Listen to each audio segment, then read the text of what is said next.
सांप्रदायिक हिंसा यानी कम्युनल वायलेंस, ये लफ्ज अक्सर राजनीतिक साजिश की नजर हो जाता है। इसीलिए आप देखेंगे कि बहुत सारे लोग इसको एक बड़ा प्रॉब्लम समझते ही नहीं, और दूसरी तरफ ऐसे लोग भी हैं जो इसको सिर्फ अपनी राजनीतिक रोटियां सेकने के लिए इस्तेमाल करते हैं। कम्युनल वायलेंस हमारे समाज की कड़वी सच्चाई है, और इससे कितना नुकसान होता है इसका शायद हम अंदाजा भी नहीं कर सकते। ये ना सिर्फ हमारे देश की एकता और अखंडता के लिए दीमक है, बल्कि इसके खतरनाक असरात को पीढ़ी दर पीढ़ी भुगतती चली जाती है। ये एक ऐसा आंतरिक खतरा यानी इंटरनल थ्रेट है जो किसी भी एक्सटर्नल थ्रेट से ज्यादा नुकसानदेह साबित हो सकता है।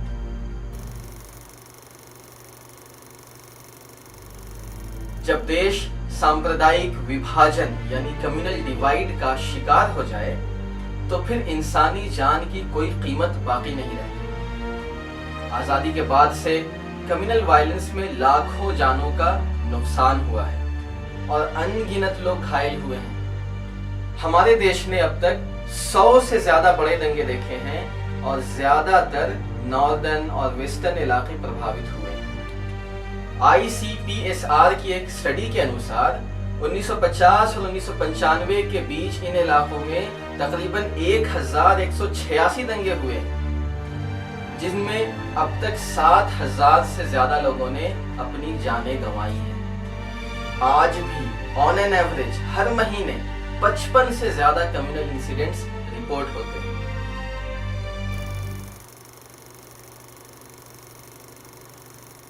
कम्युनल वायलेंस के दौरान महिलाएं हमेशा आसान निशाना यानी सॉफ्ट टारगेट बन जाती हैं। इसका एक बुनियादी कारण ये है कि हिंसावादी महिलाओं को इंसान नहीं बल्कि अपना गुस्सा और द्वेष निकालने का साधन समझते हैं।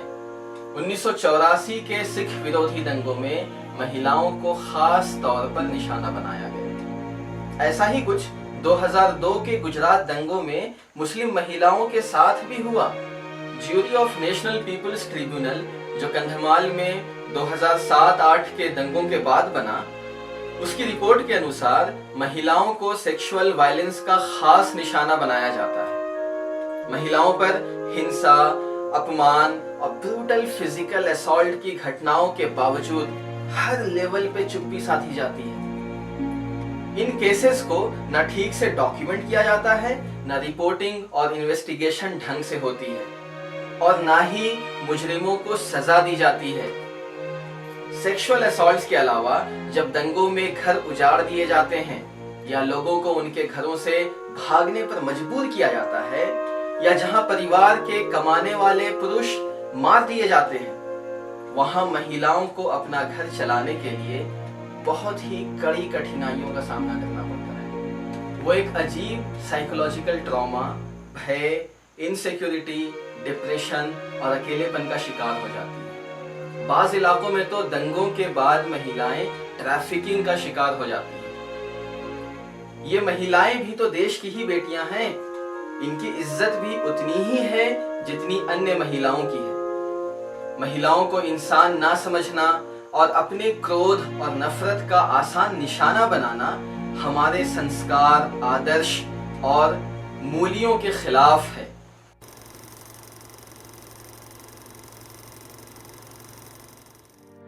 बच्चे हमारे देश का भविष्य होते हैं। इनमें न जाने कितने गांधी, अब्दुल कलाम और PV सिंधु छुपे हैं।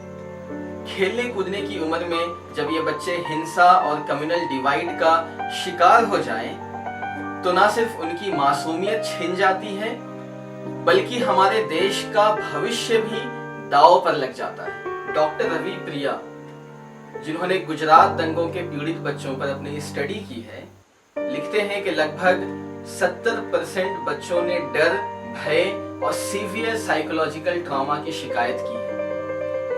1992-93 के मुंबई दंगों के बाद आई रिपोर्ट में बताया गया कि 35% बच्चे स्लीपिंग डिस्टर्बेंसेस, डरावने ख्वाब और शदीद बेचैनी का शिकार रहे।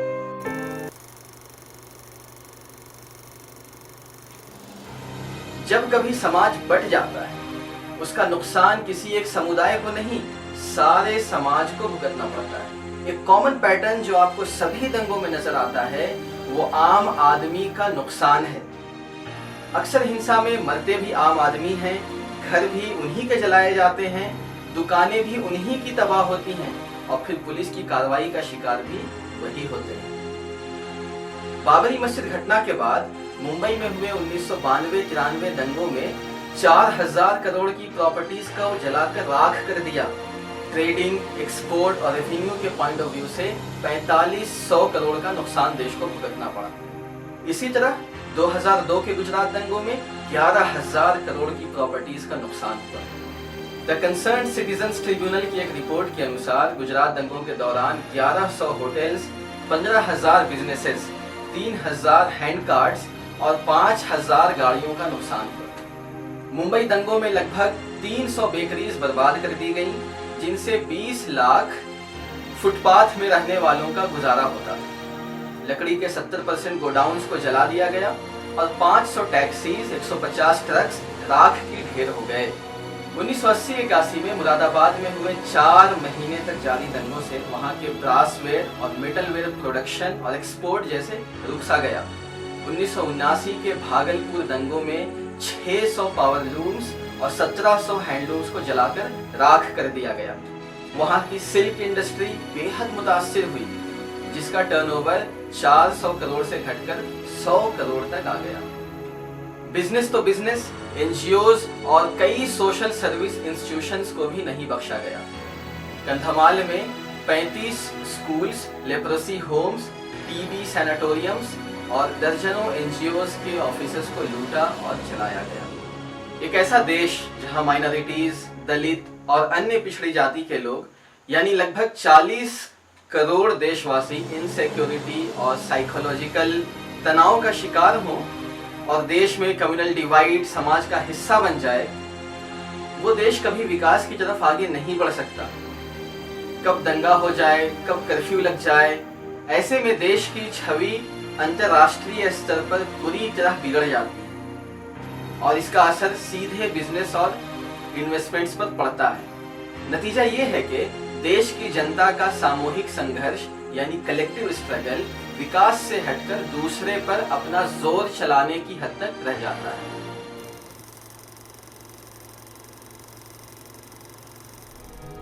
हमारे समाज में जो घेटोइज्म पाया जाता है, यानी एक ही समुदाय के लोग एक बस्ती में सिकुड़ कर रहते हैं, उसका एक बहुत बड़ा कारण कम्युनल डिवाइड है।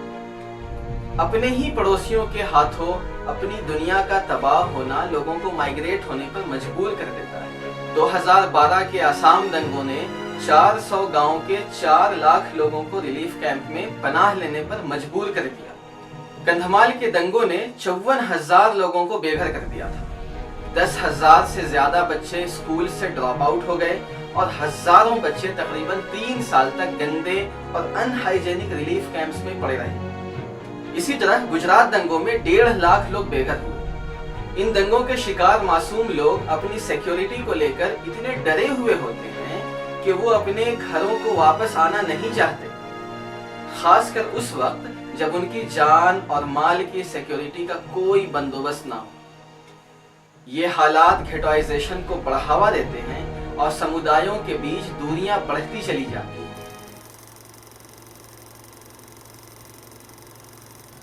कम्युनल वायलेंस समुदायों के बीच शक और नफरत की फिजा को बढ़ावा देते हैं, जिसकी वजह से हिंसा में और इजाफा होता चला जाता है। छोटे छोटे मुद्दे जो बातचीत से कुछ पल में हल हो सकते हैं, अफवाहों के रूप में गश्त करने लगते हैं और फिर हिंसा की शक्ल ले लेते हैं। आपको जानकर आश्चर्य होगा कि 2013 के मुजफ्फरनगर दंगे केवल सोशल मीडिया पर फैली एक झूठी अफवाह की बुनियाद पर हुई, और फिर जब समाज में नफरत आम हो जाए तो इंसानियत बाकी नहीं रहती। किसी पर हाथ उठाना, उस पर गोली चलाना या कानून को हाथ में ले लेना या इससे आगे बढ़ते हुए किसी की जान तक ले लेना, ये सब बहुत आसान हो जाता है। नतीजा ये होता है कि समाज अव्यवस्था यानी अनार्की की तरफ बढ़ने लगता है। अगर हम अपनी नजरें दौड़ाएं तो देख सकते हैं कि कितने देश इसका शिकार हुए और कहां से कहां पहुंच गए।